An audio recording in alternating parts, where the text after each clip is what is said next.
ಜೀವಭಯದಲ್ಲಿ ಭಾರತಕ್ಕೆ ಶೇಖ್ ಹಸೀನಾ ಪರಾರಿ, ಬಾಂಗ್ಲಾದೇಶ ಸೇನೆ ವಶಕ್ಕೆ.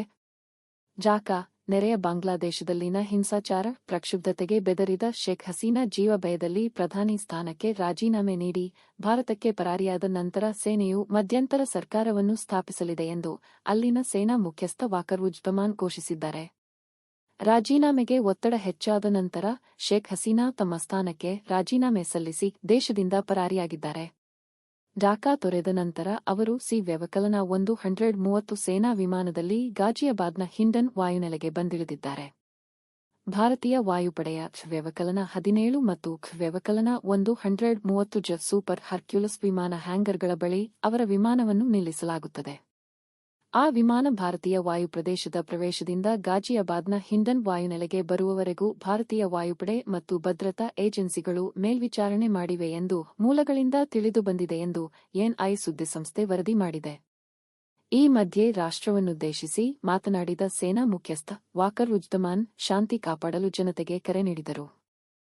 ಗಲಭೆ ಸಂಬಂಧಿತ ಪ್ರತಿ ಸಾವಿಗೆ ಕಾರಣವಾದವರ ವಿರುದ್ಧ ಕ್ರಮ ಕೈಗೊಳ್ಳಲಾಗುವುದು ಎಂದು ಸಾರ್ವಜನಿಕರಿಗೆ ಭರವಸೆ ನೀಡಿದರು. ಇಂದು ರಾತ್ರಿಯೊಳಗೆ ಕಾನೂನು ಮತ್ತು ಸುವ್ಯವಸ್ಥೆಯನ್ನು ಮರುಸ್ಥಾಪಿಸಲು ಮತ್ತು ಪರಿಹಾರವನ್ನು ಕಂಡುಕೊಳ್ಳಲು ಮಿಲಿಟರಿ ಬದ್ಧವಾಗಿದೆ ಎಂದು ಅವರು ಒತ್ತಿ ಹೇಳಿದರು. ಸೇನೆಯಲ್ಲಿ ನಂಬಿಕೆ ಇಡಿ.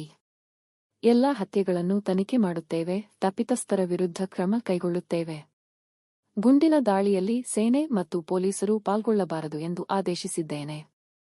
ಈಗ ಶಾಂತವಾಗಿದ್ದು ನಮಗೆ ನೆರವಾಗಬೇಕಾಗಿರುವುದು ವಿದ್ಯಾರ್ಥಿಗಳ ಕರ್ತವ್ಯ ಎಂದರು. ಶೇಖ್ ಹಸೀನಾ ಢಾಕಾ ತೊರೆದ ನಂತರ ಅವರ ಅರಮನೆಗೆ ಮುತ್ತಿಗೆ ಹಾಕಿದ ಪ್ರತಿಭಟನಾಕಾರರು ಪೀಠೋಪಕರಣಗಳು, ಗಾಜುಗಳನ್ನು ಪುಡಿ ಮಾಡಿ ಬೆಂಕಿ ಹಚ್ಚಿ ಆಕ್ರೋಶ ವ್ಯಕ್ತಪಡಿಸಿದರು. ಇದು 1 ತಿಂಗಳಿಗೂ ಹೆಚ್ಚು ಕಾಲ ನಡೆದ ಸರ್ಕಾರದ ವಿರೋಧಿ ಪ್ರತಿಭಟನೆಯ ಪರಾಕಾಷ್ಠೆಯಾಗಿದೆ.